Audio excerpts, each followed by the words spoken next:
following show is a paid program.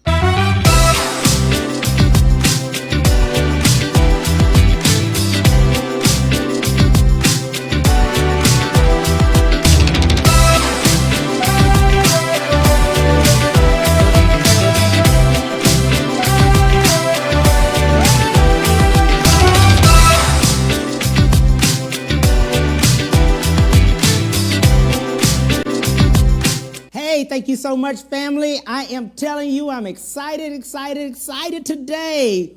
We have the best of the best. Texas State Representative Senfronia Thompson, District 141. That represents Northeast Houston and Humboldt.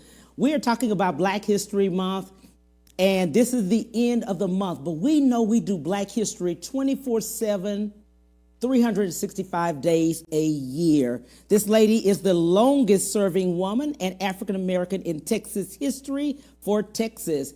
Hey lady, how you doing? Fine. Thank you.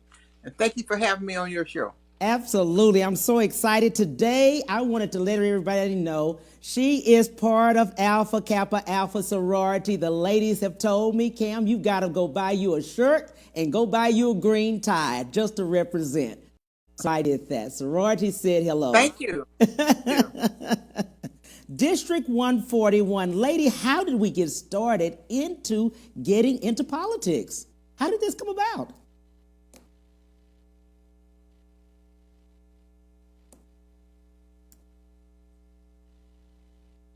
All righty. Okay, so it looks like we'll pick back up there. So let's talk a little bit about Texas State Representative Senfronia. How did we get started, lady? Well, I ran for office in 1972 at the advent of single-member districts in Texas for the first time. Mm-hmm. And, later it went on to single-member districts and school districts and things of that nature, and city councils and so forth and so on. And it gave minorities an opportunity to be able to represent their districts and the interests of their districts, things that were important to those minorities' community. And that's how I got started. I ran during what was considered then the Year of the Woman. Mm-hmm. Barbara Jordan was running for the United States Congress to be the first African American in the South and female to win and to be elected since Reconstruction.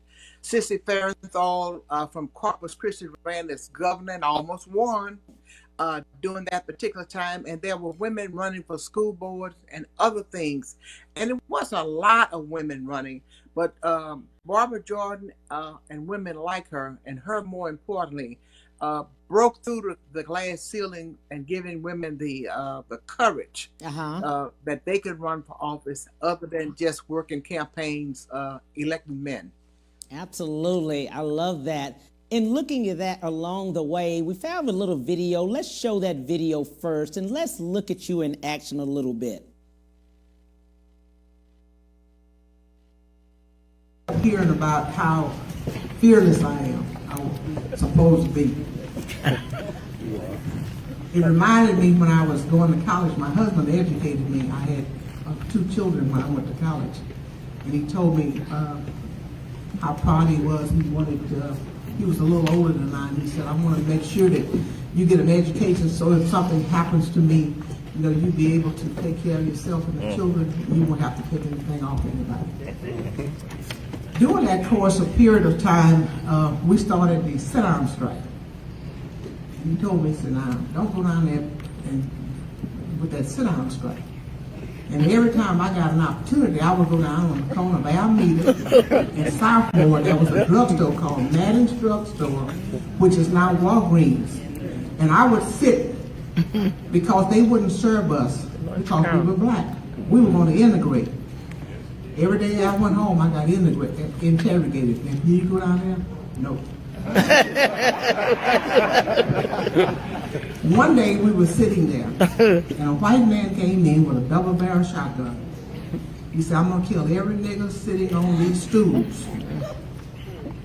We sat there. After a while, things kind of died down, and he left.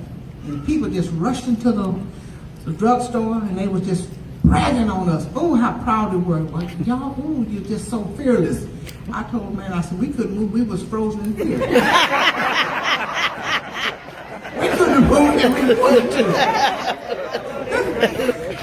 I got home that afternoon. I interrogated. My husband said, did you go down there and mess with those white folks? I said, no. Television came on. And I lost it. But I've had an opportunity to work in this community, and with the support and the help and the prayers and the problems that we've been able to work together, because it hasn't been a one-person show. It has been the efforts of the community and the help that you have been giving me that has afforded me an opportunity to be able to solve some of the problems that we have in the community. And when Harvey came, it was just such a huge, huge problem. I remember so many people in this area who did so much to help people, to help them survive. I called Rhonda Skilling-Jones and I said, Rhonda, I have some people that's trapped over in Verdant Forest and the water is too high and vehicles cannot get there. And she says, I'll get a helicopter in there in a minute. Helicopter came over, thank you, Rhonda. Came over and rescued the people. Lady said, I can't leave my dog. We're going to rescue the dog too. I can't tell you, I called our constable, Sherman Eagleton. He came out. I've never seen a truck so big in all my life. He rescued people in the truck. And then I had an opportunity to talk to a politician. He told me, he said, I want you to know that for 5 days, I was out rescuing people in Hurricane Harbor. I said everybody was rescuing somebody. Even the white supremacists was over rescuing black folks. And black folks we were all rescued. And the point is that God gave a gift. And out of that gift, He has given a lot of different gifts to different people so that we would be able to be in a position to help each other. And I am so grateful and so blessed that this community has allowed me to be able to be a part of an opportunity of that greater scheme of God by giving me. Thank you so much for your gift. We wanted to let people know that where you started a little bit and how you started along the way. But since 1972, you've been doing this and running the same race, lady. Well, you know, one of the good things about that era that you showed, it was a black agenda that was just pieced together across the nation, and we were all on the same page. Yes, fighting for the same things, and with that kind of strength behind us, we were the impetus behind the Urban League, the NAACP, Martin Luther King being able to get the Voting Rights Act, the Fair Housing Act, and the Civil Rights Act passed. It was because of the people sticking together and fighting for those common causes. Nobody trying to be a hero within themselves, but everybody pushing against that wheel to get it out of the ditch. And we were able to do it. And that shows you what we can do when we are solid behind issues that are going to help all of us, the masses, and not just an individual. Absolutely. From that day on, I've seen that you have authored so many bills, and we can just mention a few of them along the way, as you're authoring one right now, which is George Floyd, and we'll talk about that. One of the bills was James Byrd Jr. hate crimes. Why that bill? Rodney Ellis, who is now our Harris County Commissioner, had fought for to bring about hate crime legislation, and he had gotten some passed, and he tried to improve upon that legislation by adding other parts to it, and he could never get anywhere in the House.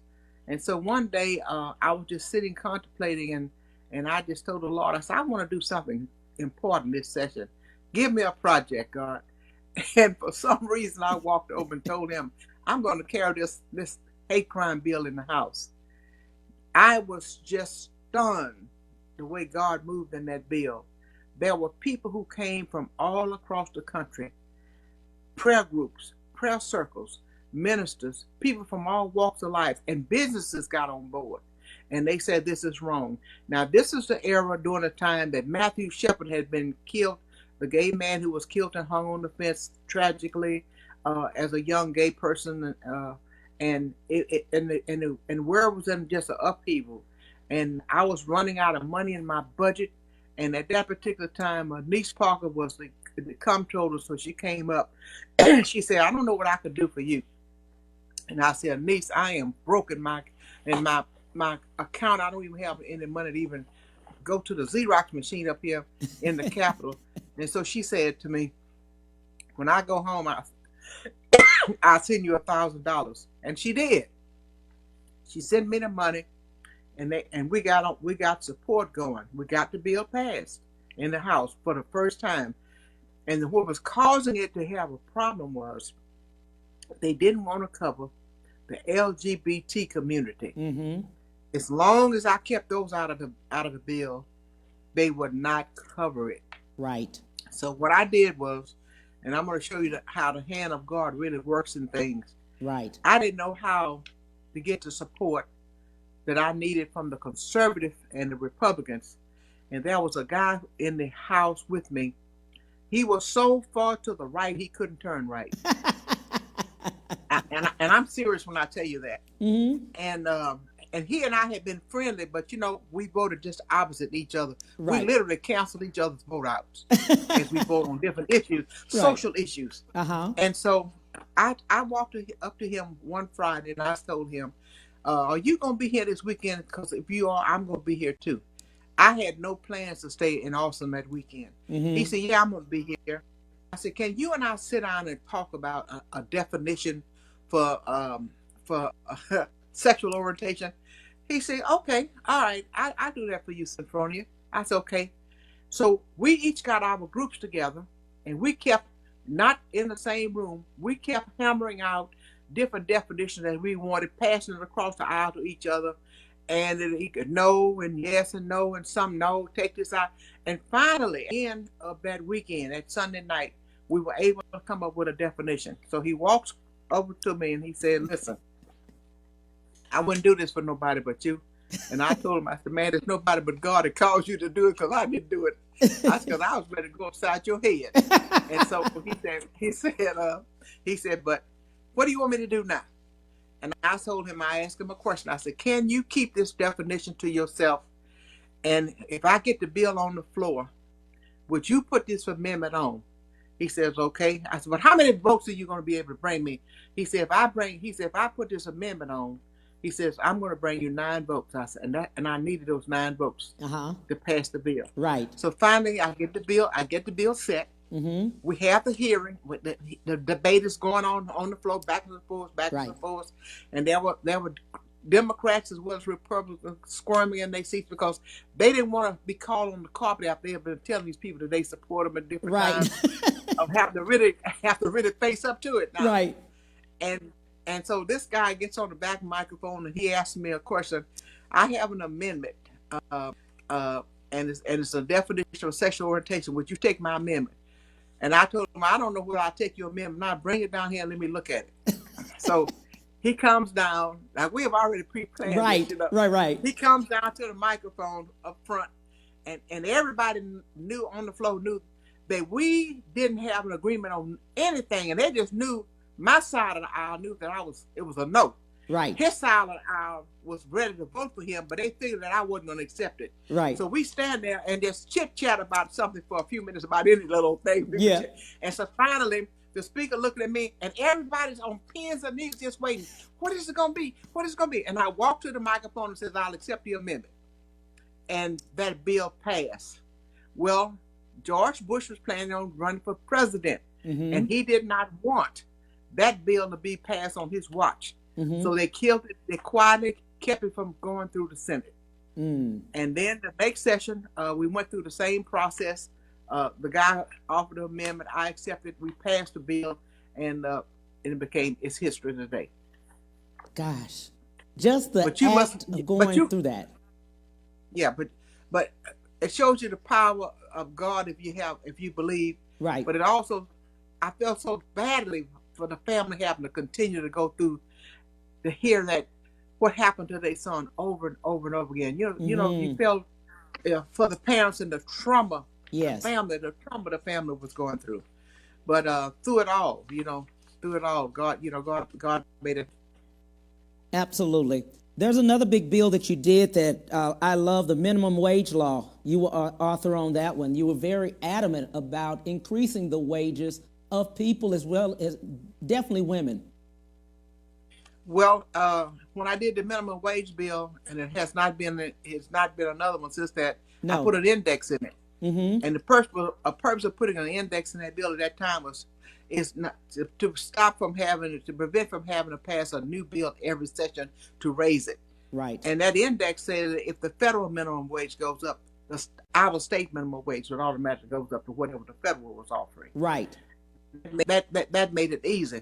Now on the equal pay bill, was the interesting thing about that was there was a lady, a professor of Indian descent, working for Prairie View, and they hired her with the same credentials, same experience, and all those things. They was paying her cheaper than they was paying the males. And I was trying to give her a right to go to state court rather than have to go to federal court to file equal pay for women. And we passed the bill, got it passed, and Governor Perry vetoed it. So we've been trying to get it passed again, and it's been an uphill fight. And all it does is say is if a woman is doing the same job with the same experiences and the same responsibilities as a man, pay her the same salaries. Because when she goes to the grocery store, or when she goes to the department store, or she goes to buy an automobile, they don't give her a discount because she's a woman. Right. They charge her the same price that they do everyone else. So why not be fair to her in earnings if she qualifies as the male did? And the interesting thing, I passed a bill that dealt with alimony, which is I like to come back on your show because it's kind of entertaining, the happenings of that particular bill. But it is something that provides women an opportunity when they've been in a marital situation and they get kicked to the curb after so many years with no opportunity to go into the workplace because they have no experience, they have no job training, and they have been out of the workplace for so long, and then no one is looking for them at that age to come into the workforce because the longevity may not be as long as they may need a person to be in there. So that is something that when we come back and talk about other women issues, yes, postpartum depression, which is some legislation that we have been trying to get passed, and I like to do something on that. But while I've done things that have helped women, I've also have done things that help men, because I've been real adamant about making sure that women get child support. And in the process, sometimes women know where the daddy is. They won't get child support. And sometimes years later, the daddy decides to marry somebody, and then they want to go down and sack him up for 10 years of back child support and make it kind of difficult for him. So I passed some legislation that says if you know where he was living, you got a 4-year statute of limitation to go in there and file for child support. But if you didn't know where he was living, and he was slipping and dodging and seeking and hiding, it's different. But if you've known, you don't get that 10-year window. You get a 4-year window, and if you miss that, sad on you. I mean, that means to go back for back pay. You're very strong on, now we're talking about the George Floyd Act. That's relevant, that's now. Let's talk about that and what that entails. Well, the George Floyd Act has been something that the Texas Legislative Black Caucus have been trying to pass bits and pieces of this bill since 2000, since the year of 2000. And what has happened over the years, we've tried to pass legislation that deal with excessive force, and to institute within the arresting process or the detaining process, if there's a need for force, let's use de-escalation first. We're not trying to tell the officer how to run his job, but if there's an opportunity that he don't have to beat up on nobody, there's no violence and nothing, why don't you use a de-escalation method rather than escalating the situation and getting it to a dangerous or a deadly situation? So we've been trying to do that. That's a part of the George Floyd Act. And then there's a part called qualified immunity. You ever wonder sometimes when a person gets shot, maybe they're running from a policeman, didn't have a gun, they get shot and killed, and then all of a sudden when a lawsuit is filed against the police department in the city of Houston, the court says they don't find nothing wrong that the police officer did. And you said, what in the world is wrong with that court? Well, back in the 1871, they instituted what is called qualified immunity. And they instituted this, the courts did this, they made a rule within the court because African Americans had gotten free, and then the Ku Klux Klans were just giving them a fit. You know, they were just preying upon them, putting a lot of them back in slavery and all, and they gave them a tool that they can go to court because if their rights were being violated by the Ku Klux Klans by preying upon them and trying to re-enslave them. And as the court began to use this rule over the years, it says, wait a minute, we need to do something about public servants, because if they're going to be able to exercise their duties and responsibility, they can't keep looking over their shoulders at lawsuits and every time you turn around, they do something, they're being sued. So we need to give them a break. And this was instituted to make sure that when I'm standing on the floor of the House and I'm raising hell about a particular thing, somebody sues me, I don't end up individually getting sued about it. And maybe the state of Texas doesn't have to pay out money for something I said on the floor of the House or the president. That's the reason why Trump was able to get away with so many things that he was, because of qualified immunity. Our police officers, when they have misconduct. But let me give you a little scenario that happened in 2018 here that comes into the James Byrd Act. In Munford, Texas, we have a facility that we use to treat severely mentally ill persons. There was a guy who was put in the Munford unit for treatment, and he was somewhat suicidal at the same time. They put him in a jail, put him in a cell at this unit in Texas, and it was covered from wall to ceiling to floors to windows, even the water fountain was covered with human feces. And even the little drain in the middle of the floor where he was to excrete was, when he finally was able to use it, it's a sludge of a fecal sludge just comes up off the floor. For 6 days, he had to live and sleep in that kind of facility. And the trial court said they didn't do nothing wrong by making them sleep there for 6 days in that poop. And then they appealed it to the Fifth Circuit. They said, oh, no, they didn't do nothing. They only made the Fifth Circuit, they only had him there for 6 days. He only had to sleep in that poop for 6 days. Wow. He had to sleep there, smell it, and everything for 6 days. And when they fed him, he had to eat in there for 6 days. And then the Supreme Court says, because of the man's mental condition, it was so bad until they couldn't turn their heads. It was too egregious for them to turn away and not do something about it. Right. And they said that the officers who were responsible for this should not benefit from qualified immunity, which means when officers do something wrong, when they break the law, when they have misconduct, they hide behind qualified immunity to shield them from these things, just like the guy who runs away and gets shot in the back, and they said the officer did nothing wrong. So the Supreme Court says no, but it is rare, very, very rare, for the courts not to protect the police officers even when they do things wrong. We had a case in Humble, Texas in 2010, Jamal Antron, and they arrested this guy. He was on the ground, handcuffed, and an officer walks over and stands on his mouth and his nose, and he dies. Wow. Hold that thought real quick. Real quick, Senfronia. Hold that, Representative Senfronia. Hold that thought. We'll take a break, but I want to hear everything about it. We'll take a break real quick, and we'll be right back. We'll be right back to the Cam Hill Show after these messages.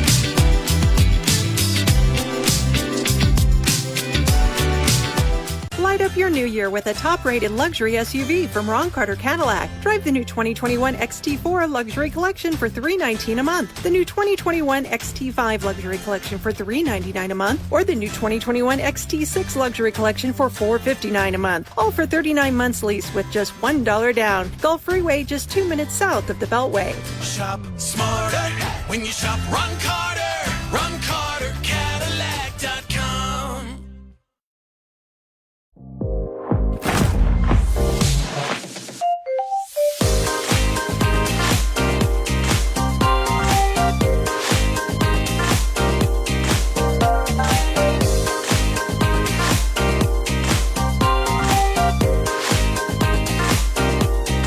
amazing things for you. My prenatal promise is to make sure my baby is safe and healthy, because I know it is possible to acquire syphilis, HIV, or other STDs without knowing it. Getting tested is my very first chance to protect my baby.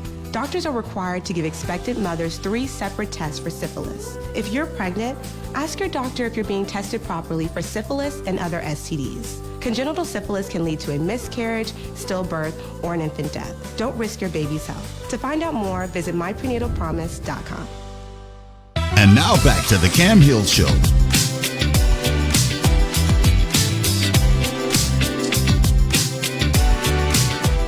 Hey, family, thanks so much for coming back. We're here with State Representative Senfronia Thompson.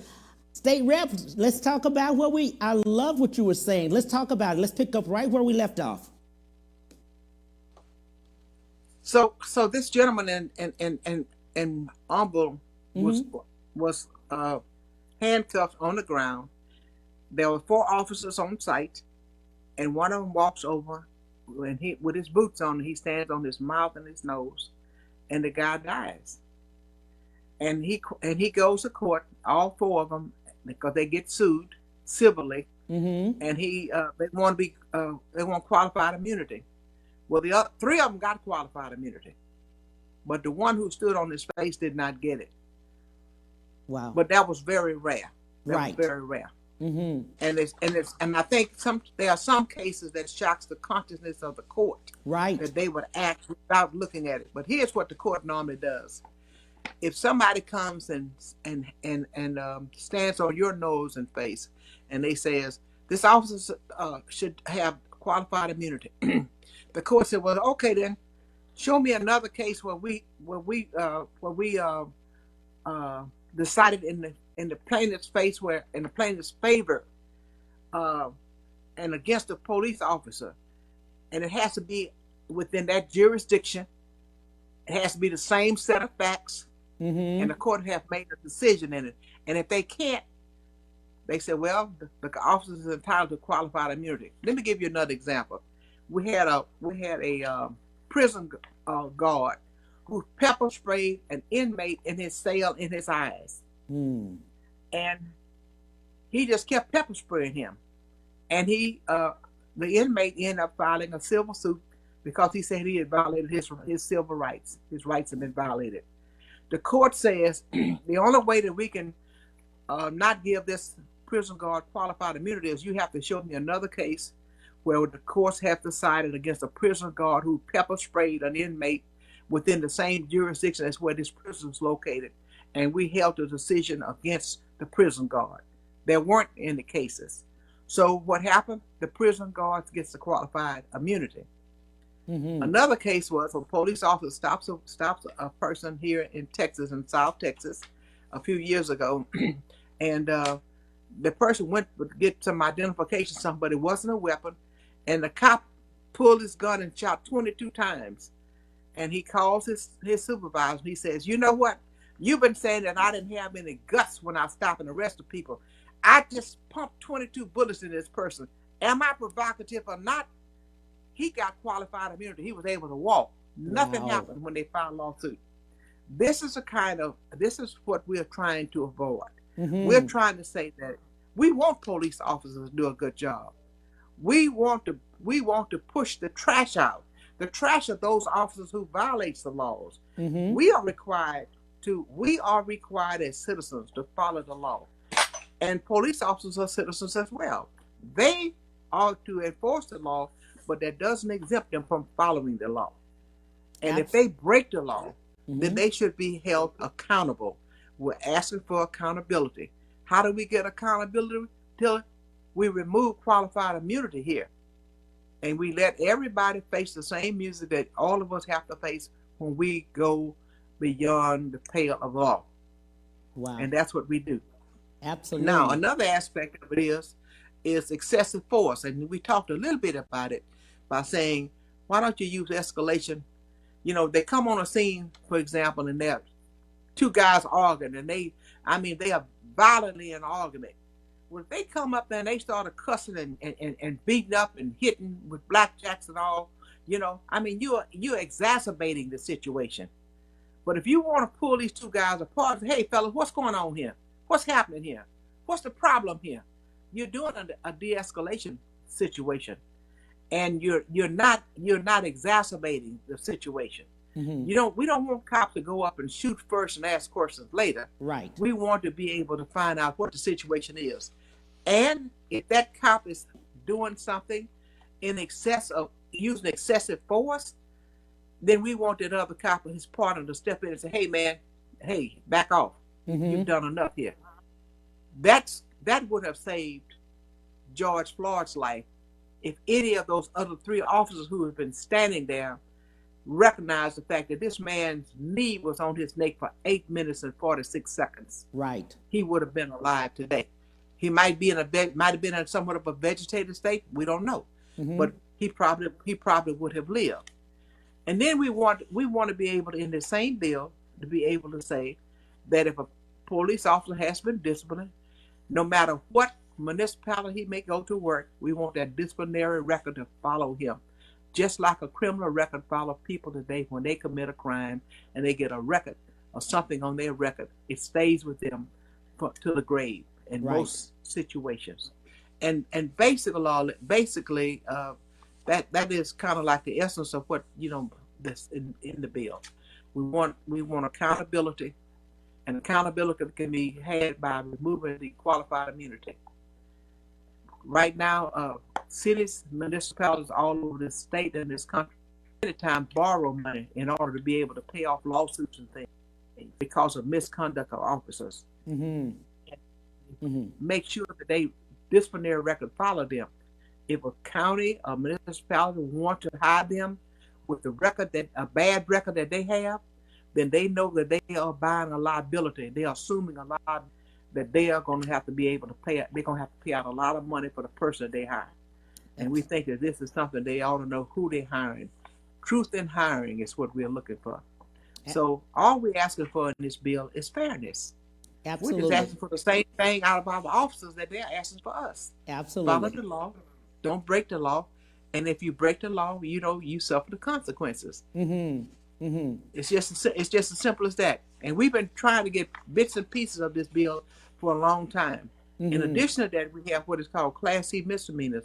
It doesn't make sense to stop a person for not having a seatbelt, and then you're going to carry them and put them in jail, give them a $500 bond. I mean, you're abusing the people of that county and the people of that city. Right. Because that's taxpayers' dollars that sale that pays for the availability of that sale, and it pays for somebody to guard that sale. It pays for that officer to pick that person up. Gasoline, the wear and tear on the vehicle, and all of those things that goes into it. And it keeps us from constantly paying more taxes. All you ask to do is give that person a ticket. If they don't show up, you've got an address, you can go and pick them up. Let's do But this. you don't need to stack them in jail. Sounds good. Let's do this. Let's look at you in action real quick. Chair recognizes Ms. Thompson of Harris to explain the amendment. Mr. Speaker, members, one of the things that we know when companies open up a business, they do it for probably several purposes, among which they go in business to make money. And we want people to make money. We believe in a free market, but we do not believe in gouging. Now, I'm going to tell you why I have this amendment. This amendment is for transparency. We want to make sure that when the pharmaceutical companies raise their prices 10%, we happen to know, we want to know about it. Right now, this bill doesn't have any transparency, and they can raise it 50 or more %. Let me give you an example. I bet you have a lot of people in your district that use insulin. You probably have a lot of children who use insulin. Do you know when in the last 4 years, the pharmaceutical company has raised the price of insulin 90%? I was talking about 90%. Now just think about how much that costs. Most of us would call that gouging. I know I would. What about Lipitor? Lipitor has been around a long time. Lipitor has been raised 84%. We want to know if they raise their drug prices 10%. We'd like to know that. Wouldn't you want to know it? I know I do. So when all I'm doing is asking is that if they raise their prices 10%, we want to know about it. This bill is going to allow them to raise it 50 or more percent before they tell us about it. I don't want my constituents gouged. You don't want your constituents gouged. And one of the things we want to remain a friendly state where people can come in here and do business, but we don't want them in our state doing business to gouge our constituents. Mr. Speaker, Ms. Rose, for what purpose? will the gentlelady yield for a question? Does the gentlelady yield? Yes, sir, I do. Gentlelady yields. Representative Thompson. Hey, ladies, so I wanted to talk a lot about that. I appreciate you just fighting for people, because just listening to that, how many people right this moment, we have over 40 million plus that are unemployed in the United States. And now we look at the fact of insurance. We look at the fact of the people not having it, and now they're being gouged by pharmaceuticals. Wow, that opened my eyes. Well, we're trying to do something about it, and we're trying to also do something about those who are not insured. Right. And this is a sad part about the people who are not insured. They may have conditions that become exacerbated because of lack of treatment. Yes. And many of them, because they don't have insurance, have to rely upon the facilities and the clinics and the hospitals that take in and do indigent care. Right. Who pays for indigent care?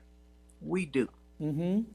Why would you keep forcing the public, the people that you're supposed to be interested in trying to lower taxes and make sure that they keep more of their dollars? Why would you keep raising the cost of what they have to pay in terms of taxes in order to pay for these indigent care exacerbated conditions, when you could have treated them earlier, got some treatment and remedies in place, and the condition that may have precipitated itself into may have never happened. Right. Absolutely. That's a disservice not only to the public, but it's definitely a disservice to the person who has been denied the right of having health care. Mm-hmm. Mm-hmm. Absolutely. You could have had health care, but finally, when you do get a chance to go in, they tell you, well, you got stage 4 lung cancer. Mm-hmm. What happened is you could have just found out you had lung cancer, and we could have treated it, and you would have had a quality of life. Right. But now we got to tell you about a death sentence now. Mm-hmm. Mm-hmm. Mm-hmm. Wow. You've also been up and fighting for sexual harassment, sex trafficking, and other things. Why so? Unfortunately, women and children are usually the victims here. Mm-hmm. And as a result of that, we need to find ways and means in order to take the profit out of those kinds of activities, so that we can get rid of them. Mm-hmm. It leaves a psychological scar on the victims who have been forced into these kinds of situations, and it forces society to be able to pick up the pieces for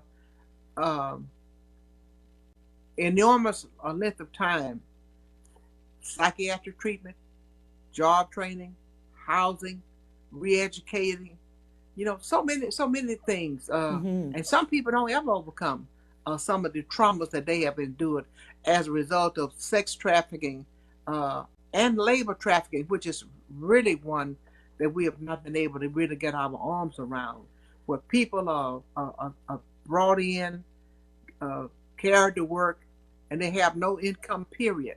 Right. They can't run away because they don't know anybody to run to. There's no money to run away to. Mm-hmm. And many times they don't even speak the language. Mm-hmm. And not all of these people that I may be speaking about are from foreign countries. Mm-hmm. We found out through our research that 83% of the sex trafficking are people who are domestic. Mm. And when you move over to the human trafficking aspect of it, and you say, what is happening, in the state of Texas with human trafficking? Human trafficking is so prevalent. It is in every country on the globe. Go to Israel, where Jesus drove the cross, and it is prevalent there in Jerusalem. Mm. It is everywhere. No matter what country you go to, human trafficking is a problem. And labor trafficking is a problem. It looks good when you look at the labor trafficking because you're working somebody for 50 cents a day, 50 cents an hour. But at the end of the day, this is a situation when we get those people, we're able to get them out of it, and it's difficult to get them out of those situations. Here's another group of people we got to take care of. You got to provide housing, food, job training, psychiatric help, and so many other kinds of help for them. Who picks up that tab that these other people have been gaining from financially for themselves? At the end of the day, the public has to pick up all of those pieces, and they have to pay for the cost of those pieces that they pick up. Sounds good. Let's take a break, and we'll be right back with State Representative Senfronia Thompson. We'll be right back to the Cam Hill Show after these messages.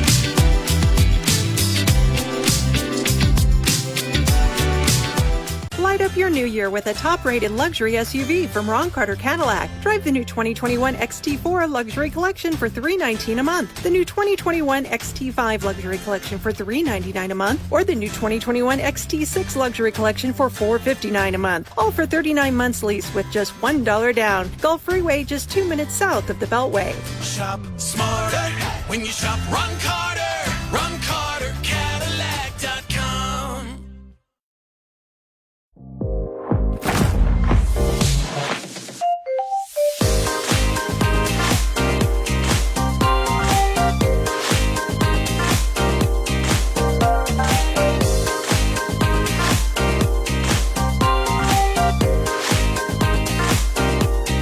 Amazing things for you. My prenatal promise is to make sure my baby is safe and healthy because I know it is possible to acquire syphilis, HIV, or other STDs without knowing it. Getting tested is my very first chance to protect my baby. Doctors are required to give expectant mothers 3 separate tests for syphilis. If you're pregnant, ask your doctor if you're being tested properly for syphilis and other STDs. Congenital syphilis can lead to a miscarriage, stillbirth, or an infant death. Don't risk your baby's health. To find out more, visit myprenatalpromise.com. And now back to the Cam Hill Show.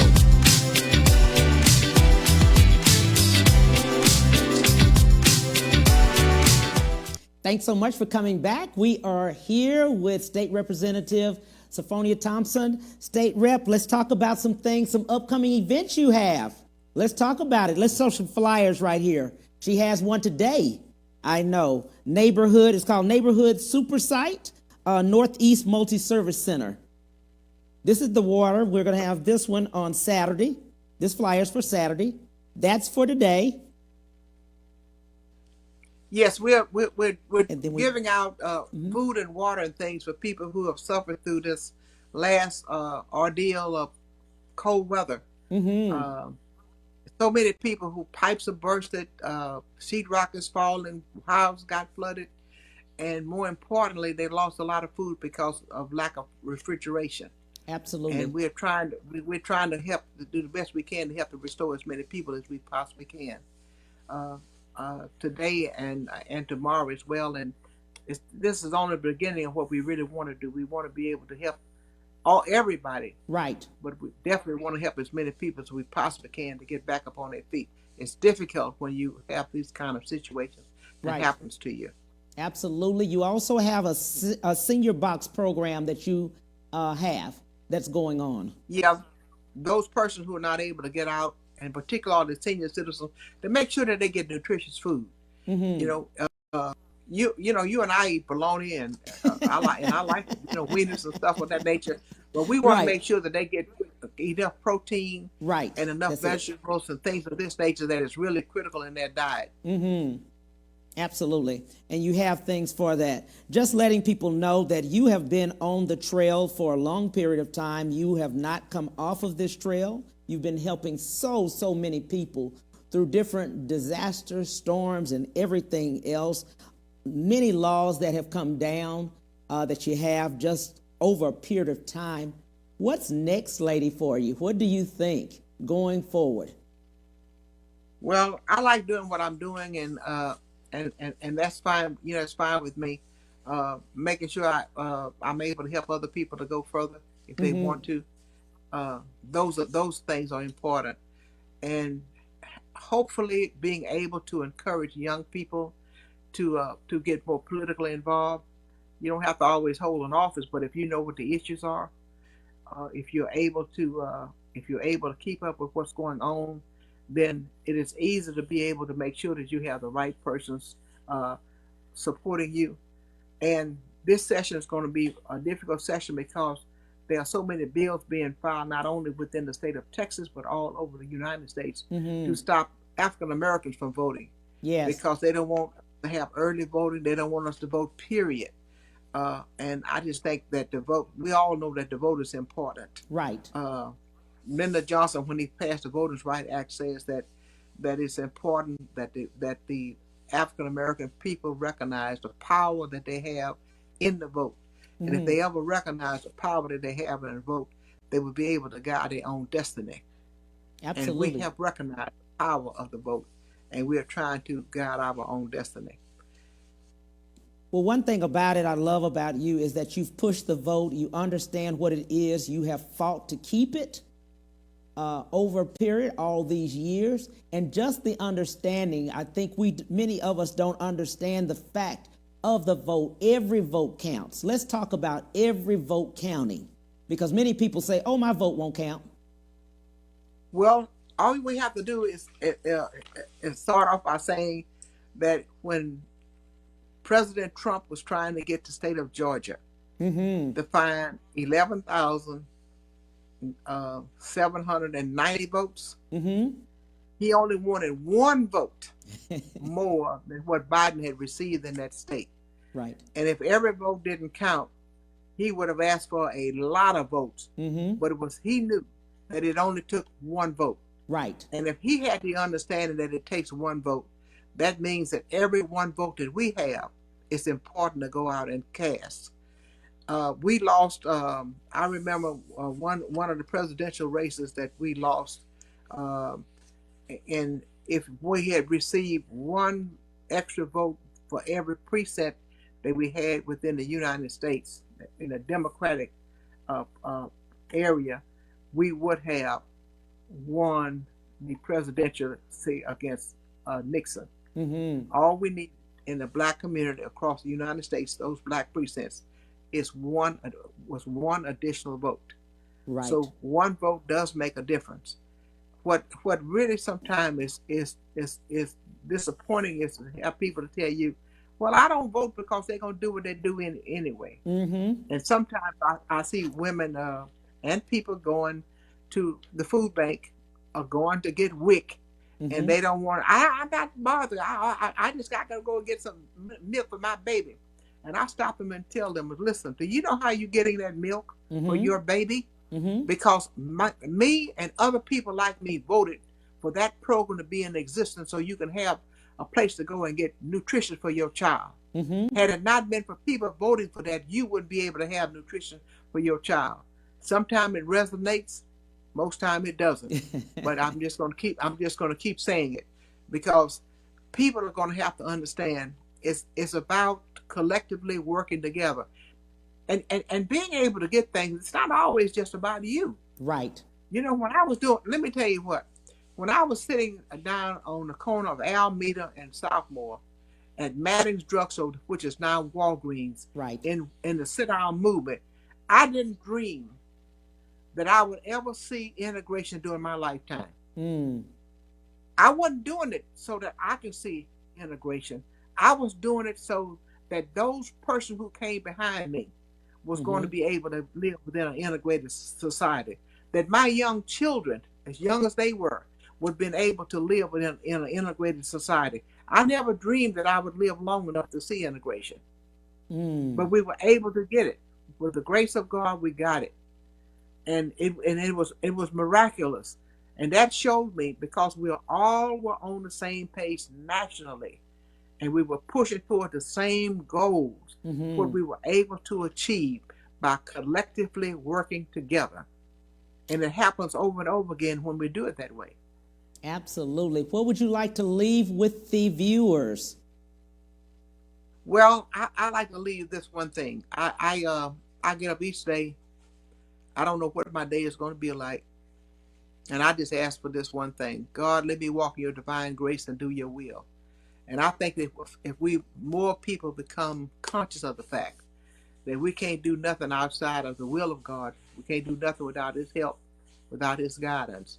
And we are not omnipotent, and we're not an island to ourselves.